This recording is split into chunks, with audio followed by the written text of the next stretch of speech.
Here to dive in deep on Once Human is Victoria Pengson, Senior Game Designer over at NetEase Games. Welcome. Hi, I'm Victoria. I'm a developer from the Once Human team. I'm in charge of putting together the big world of the game, designing levels and environments, as well as developing non-player characters and their background stories. Once Human is a new weird survival game. But what is new weird? Well, new weird is a literature and film genre that emerged in the mid-20th century, and it features unexplainable, incomprehensible horror, which is related to cosmic horror, some urban myth, and sci-fi stories. A good living example of this genre could be the SCP Foundation database that is quite popular these days online, and we did to some extent get inspired by them. I love SCP, so this already sounds amazing, but what's unique about Once Human and what separates it from other survival games? Once Human features a post-apocalyptic world where humanity has fallen after the havoc of Stardust. We have players named Beyonders in the game, and they have to face the threats of the unknown horror. In our game, survival is of highest priority to the players. Besides collecting resources and building their own shelters for survival, players have to craft and strengthen weapons and equipment to involve in intense fighting against both aberrant monsters and fellow human enemies. We have bosses named the Great Ones in our game. They are cunning, unfathomable, and devious in their behavior and appearance. Players need to compete with each other as well, both individually and united in groups named hives. They have to fight for ownership of strongholds or to loot resources in the dangerous areas we call impasse. These features all make our game, our Once Human, stands out from other survival games. Now, the new trailer opens with a line from H.P. Lovecraft. What influence did you draw from his work? Well, our team loves Mr. Lovecraft, especially in his unique way of picturing those eerie horror stories. And to some extent, we are inspired by his horror stories, and we are trying to build our own world of unique horror and mystery. We would like to convey to the players the essence of this world after the outburst of Stardust havoc. This unknown micro-creature just suddenly spread all over the world and contaminated everything. And we have monsters emerge and invade the world, and there our players, Beyonders, stands as a hero confronting all of this ever-changing and still unknown disaster. And players, the Beyonders, have to evolve in their physical status and their technology to make more advanced equipments to fight back. And what was your inspiration for designing the aberrant monsters known as the Great Ones? So the Great Ones in our game are powerful creatures coming from outside of the dimension where human lives in. They permeate the boundaries between dimensions and invaded the human world. So we look back to Cthulhu concepts and the SCP project concepts for some inspirations when we design these monsters, and we condense the figures of the Great Ones from those. Well, they should look like something beyond human comprehension, daunting yet beautiful in a weird way. They're powerful as they look, and they are the most exciting challenges we have prepared for our players to experience. What about the game map? What inspired your team to design those fascinating cities and structures? Well, our game map is huge. So basically, the story happens on a big island named Nalcott. And on the island, there are generally 4 different areas. For example, there is the Blackfell region, which is in the east on that island, and it features marshes, moors, and deserts. And you can experience sandstorm weathers from time to time in this area. And other areas all feature its own geological structures and its unique landscapes. For example, Arkham Mountains in the north is cold and snowy and dangerous, and it's decorated with a lot of plane crash sites. And in the west, there are the Great Plains, and it looks friendly there, but it actually has the largest complicated underground subway tunnel systems. So you can actually explore into those dangerous tunnels and caves hidden there, meeting a lot of enemies. Now, this map is huge. What can players do in this massive map?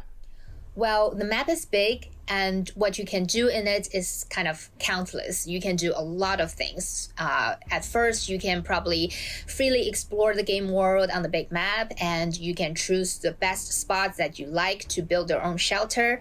You can build your shelter as you wish. You can design it. You can put as many structures as it's limited in your shelter. And to build your shelter, you have to collect resources first. There are over 100 types of different resources that you can collect in our game. And some of them are natural resources like logs, stones, ores and water, and animal products like hide and raw meat and stuff like those. And you can also loot the human strongholds to find scraps like industry products, and you can decompose them into useful materials to craft items.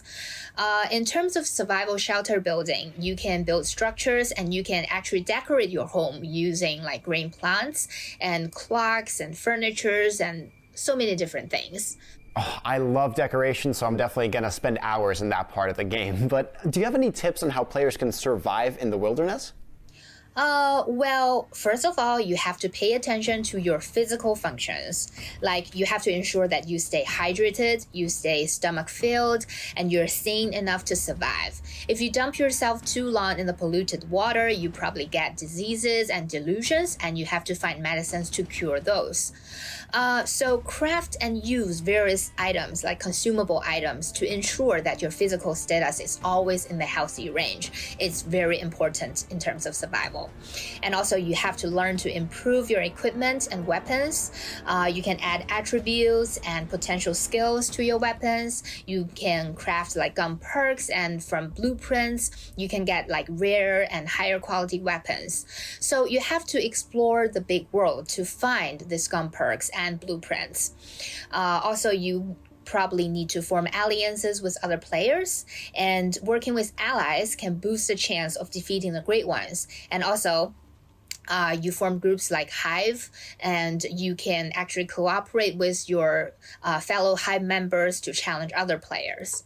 And how do PvE Great One invasions work? Can they be soloed or do they need teamwork? Well, the Great One invasions can be encountered in different level areas of the map.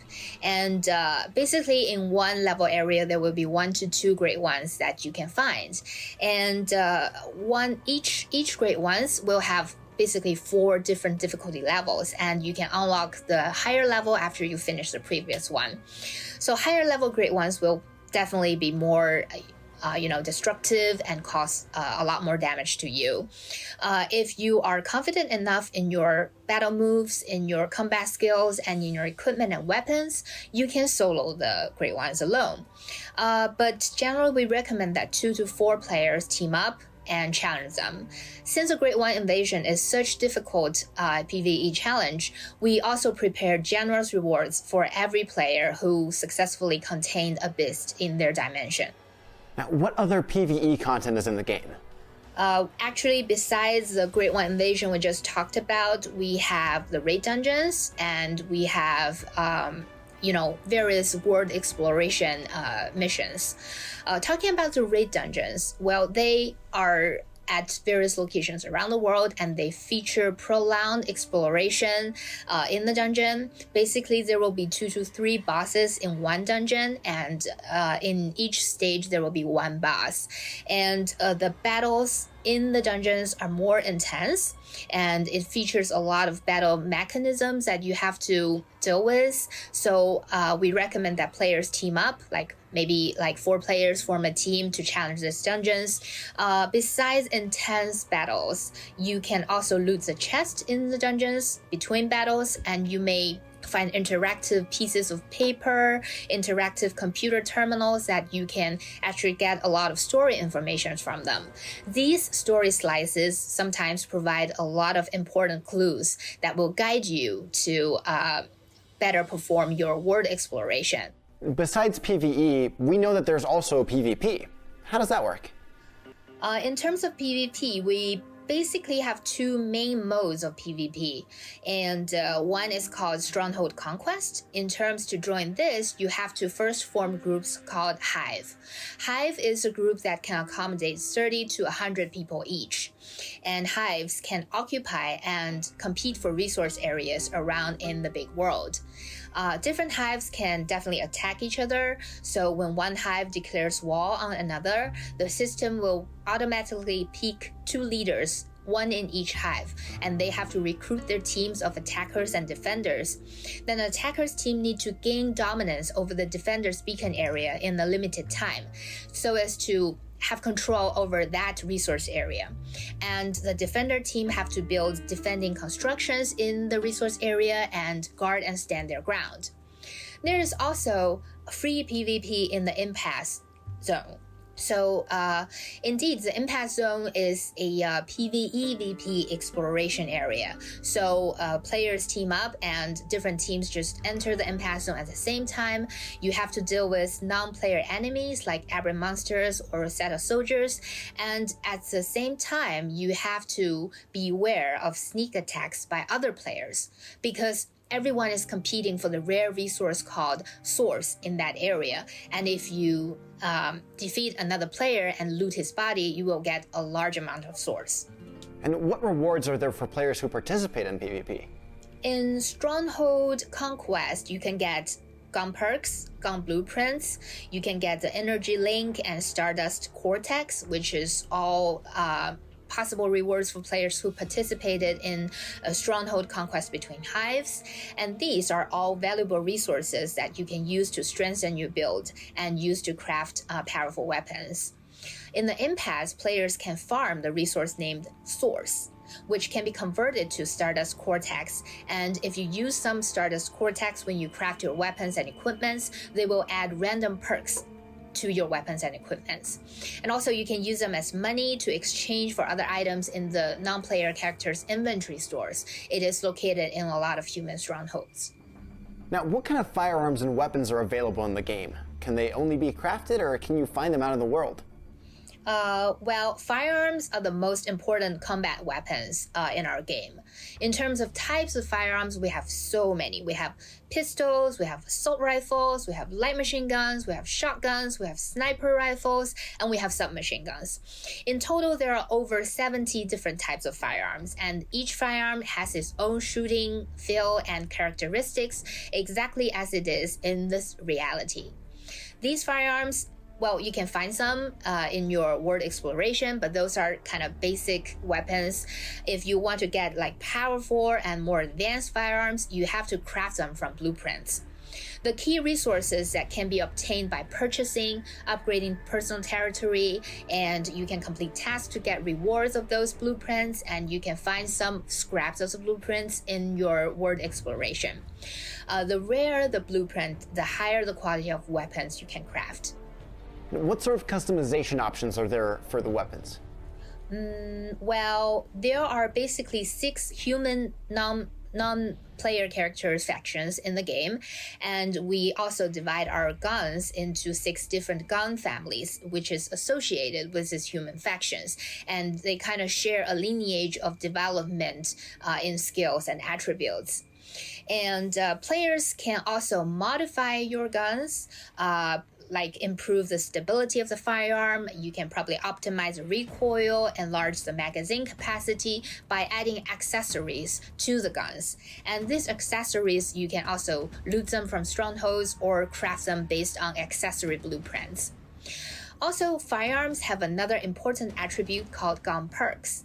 Firearms with, different rarities have different numbers and different levels of gun perks it can be assembled to it. By assembling these gun perks, you can give your weapon a lot of passive skills like chain damage, damage boost, freezing, ignition, automatic reload, and so on. So combining these gun perks with your passive skills and with your player's active skills, you can actually form countless, numerous builds, and this will definitely enrich your combat experience. Now, is there anything you'd like to leave players with before they explore Once Human? Well, I very much hope that Once Human will be ready for players as soon as possible in the future.